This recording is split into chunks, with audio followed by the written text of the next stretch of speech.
Hello everyone, welcome to all of you in excellent coaching classes. In my today's video, I will going to start a new topic. That topic is non-random sampling methods. First of all, I will explain you what are the kinds of non-random sampling methods, and from tomorrow I will explain you about non-sampling method also, non-random sampling method also. Till my today's video, I had explained you each and every part regarding random sampling as well as their kinds. In my today's video also, I will explain you about non-random sampling as well as its kinds. Okay. So, in my today's video, I will cover up two topics, that is your judgmental sampling as well as your quota sampling. Okay. So, let's start. तो पहले देख लेते हैं कि judgemental sampling होती क्या है। देखो, जो हमारी रैंडम सैम्पलिंग थी जो हम आज तक करते आए थे, वो ऐसी सैम्पलिंग थी जो किसी ना किसी रैंडमली चूज़ की जाए, अचानक से चूज़ की जाए। लेकिन जजमेंटल सैम्पलिंग ऐसी नहीं होती जो अचानक से चूज़ की जाए। इसमें कहते हैं ना सोची समझी साजिश, ऐसे इसमें सोची समझे तरीके से जजमेंट्स लिए जाते हैं।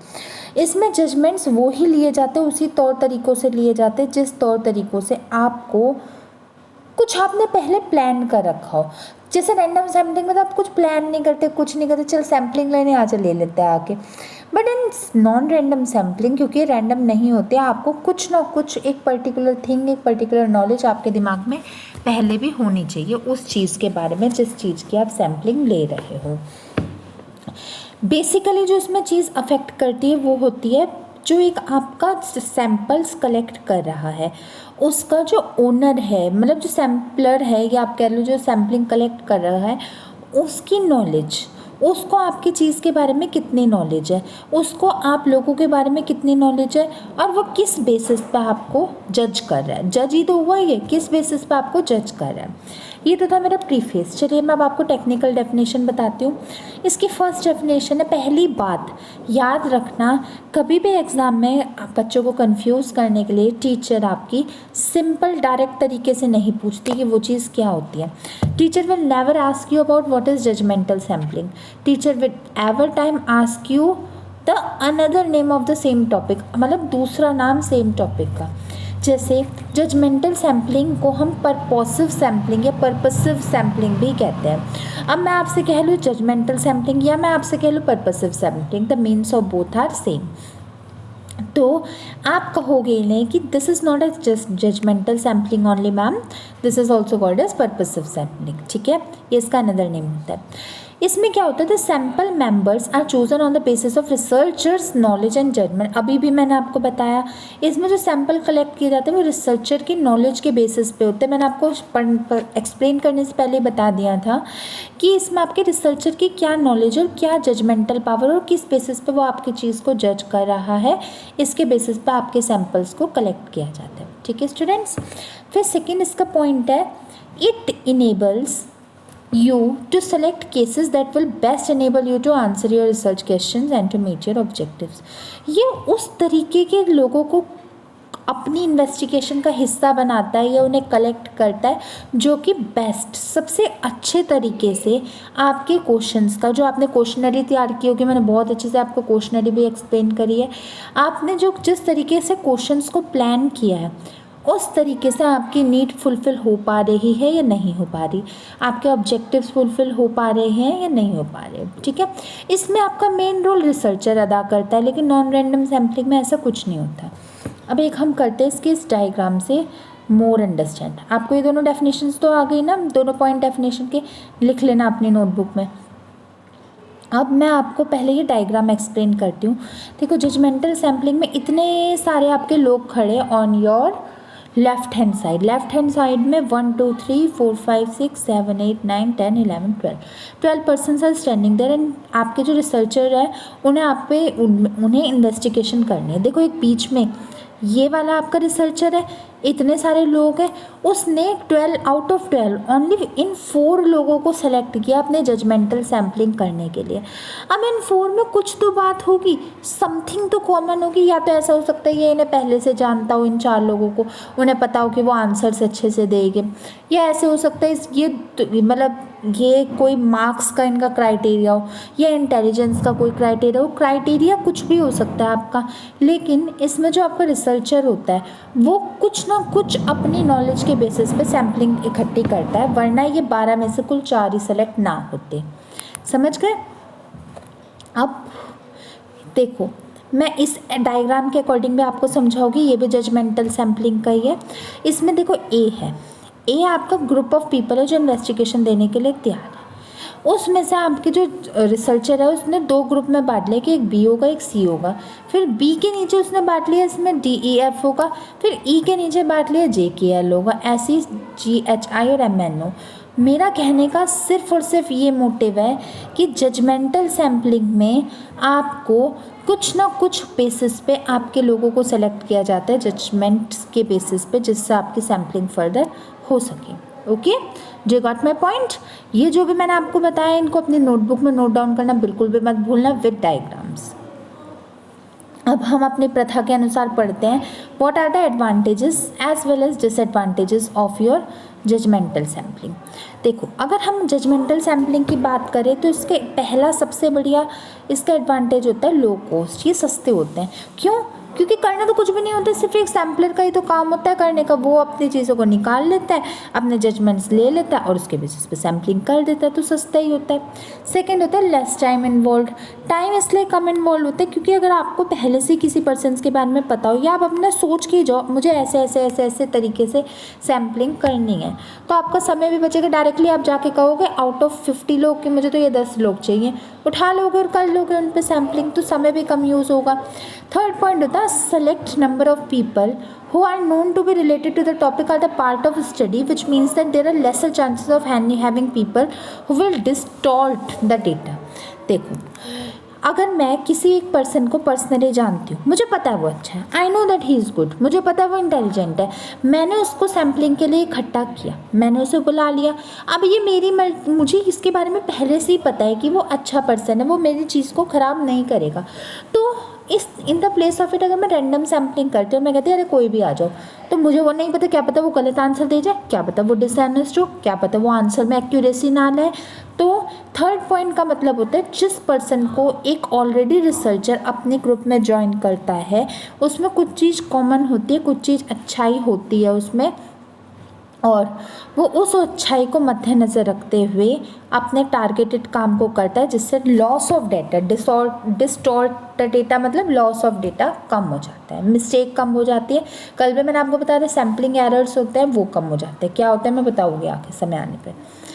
अब इसके डिसएडवांटेजेस देख लेते हैं। ये डिसएडवांटेजेस का फर्स्ट तो सबसे बड़ा यही होता है, it can be subject to researchers bias. Bias मतलब होता है पार्शियलिटी। इसमें ऐसा हो सकता है कि पर्सन सिर्फ उन्हें ही कंसीडर करे जिन्हें वो जानते हैं, क्या पता जो अदर पर्सन हो उनको भी अच्छी नॉलेज हो, लेकिन वो उसे मौका ही नहीं देते। इसमें ये उन्हें ही यूज़ करते हैं, इन्हें ही सेलेक्ट करते हैं जिन्हें वो पर्सनली जानते हैं, ये समथिंग कॉमन उनकी होती है। सेकेंड पॉइंट होता है the group selected may not represent all the population. आपने सपोज करो सिर्फ इंटेलिजेंट बच्चों को एक क्लास से उठाया तो वो अपने बेसिस के आंसर दे देगी, लेकिन इंटेलिजेंट पर्सन एक एवरेज या एक पुअर पर्सन की, पुअर चाइल्ड की नॉलेज को नहीं रिप्रेजेंट करता।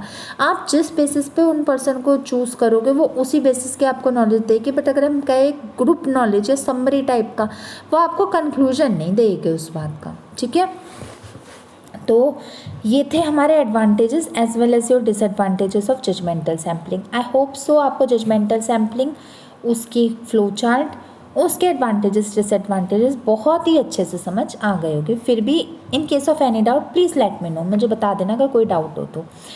Late us go for our second type of sampling which is your quota sampling. ठीक है, ये दोनों पार्ट आपके नॉन रैंडम सैम्पलिंग के हैं। ठीक है, कोटा सैम्पलिंग देखते क्या होती है। कोटा सैम्पलिंग बहुत ही ज़्यादा सिमिलर होते हैं आपके स्टेरिफाइड सैम्पलिंग में। क्यों? स्टेरिफाइड सैम्पलिंग में हम क्या करते थे, हम पूरी जितनी सैम्पलिंग होती थी उसको छोटे छोटे स्टेल्टास में बांट देते थे। स्टेल्टास क्या होते थे, ग्रुप। हम पूरी सैम्पलिंग को छोटे छोटे ग्रुप में बांट देते थे। इसमें भी यही होता है, इसमें भी हम अपने पूरी सैम्पलिंग मेथड को, पूरी सैम्पलिंग डेटा को छोटे छोटे कोटाज में बांट देते हैं। बांटना दोनों में होता है, उसमें भी बांटा था, इसमें भी बांटा, छोटे बट उसमें कोटाज में बांटा था, उसमें स्टेटास में बांटा था, इसमें कोटास में बांटा है। क्या होता है, हम इसकी टेक्निकल डेफिनेशन पढ़ लेते हैं। मैं आपको इन दोनों में डिफरेंस भी बताऊंगा। देखो, stratified versus Kota.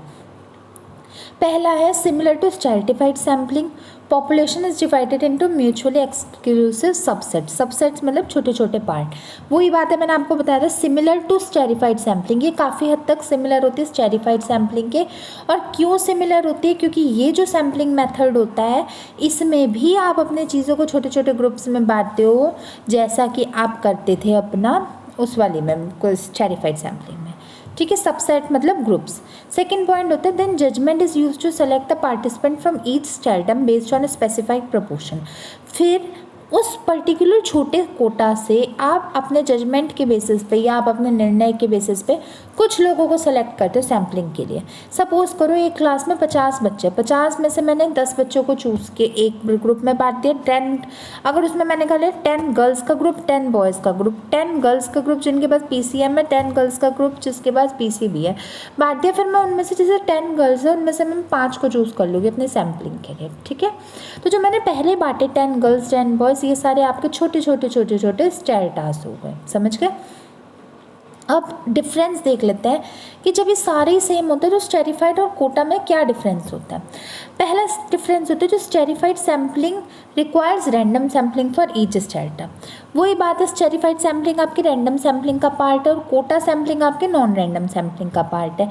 Esterified sampling में जो आपके ग्रुप बनते हैं वो रैंडमली ऐसी अचानक से बन जाता है, आपकी मर्जी हो, आपने बना लिया अपने ग्रुप, अचानक से बन जाते हैं। लेकिन जो कोटा सैम्पलिंग होती है उसमें जो आपके ग्रुप्स बनते हैं वो सोची समझी पहले से ही प्री प्लान चीज़ों के बेसिस पे बनते हैं, जैसा कि आपके जजमेंटल सैम्पलिंग में था। सब कुछ पहले से ही प्री डिसाइड होता है, सब कुछ पहले से ही सोचा हुआ होता है। ठीक है, सेकंड होता है quota sampling does not require random sampling for each Kota.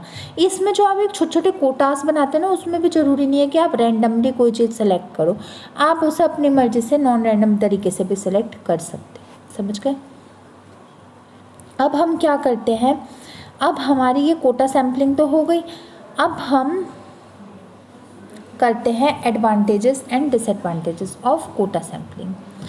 क्या एडवांटेजेस होते हैं इसके स्टूडेंट्स? पहला हम अपना एडवांटेजेस देख लेते हैं कोटा सैम्पलिंग का, जो होता है does not require sampling frame and strict use of random sampling techniques. इसमें आपको कुछ सैम्पलिंग फ्रेम नहीं बनाना होता। जैसे सैम्पलिंग फ्रेम बोले तो प्री प्लान तरीके से इतना नहीं चलना होता जैसे आपके जजमेंटल सैम्पलिंग में था। जजमेंटल सैम्पलिंग में तो आपको सब कुछ पहले से सोचे समझी बातें होती थी, सब कुछ ही आपको पहले से सोचे समझे तरीके से करना होता था, but it is not like so. इसमें आपको ऐसा नहीं है कि सब कुछ आपको प्री प्लान ही करना हो, आप अपना बाद में भी इसको अचानक भी कर सकते हो, बट बिल्कुल रैंडम सैम्पलिंग के तरीके से नहीं। सेकेंड होता है easy to carry out than stratified sampling. Stratified से ज़्यादा ईजी होता है, उसका रीज़न ये है, देखो ग्रुप तो दोनों में बढ़ते हैं, बट इसमें ग्रुप के अंदर का तो आपको अगर पहले से ही पता होगा आपको क्या सेलेक्ट करना है तो चांसेस ऑफ मिस्टेक और एरर्स कम होते हैं। थर्ड पॉइंट होता है हेल्प्स ड्यूरिंग बजट लिमिटेशन। देखो, जब आप बजट बनाते हो अपनी कंपनी का, वैसे देश का बजट भी होता है, लेकिन जब आप अपनी कंपनी का बजट बनाते हो तो बहुत सारे उसमें डिसएडवांटेजेस हो जाते हैं अगर आपकी कोई चीज़ गलत हो। तो ये आपके मिस्टेक्स को रिमूव करता है, जिससे आपके बजट की लिमिटेशन, बजट की मिस्टेक्स पे रिमूव हो पाए। ठीक है, तो ये तीनों थे एडवांटेजेस ऑफ कोटा सैम्पलिंग। अब मैं आपको डिसएडवांटेजेस बताती हूँ, अपनी नोटबुक पे मेंशन करना बिल्कुल भी मत भूलिएगा।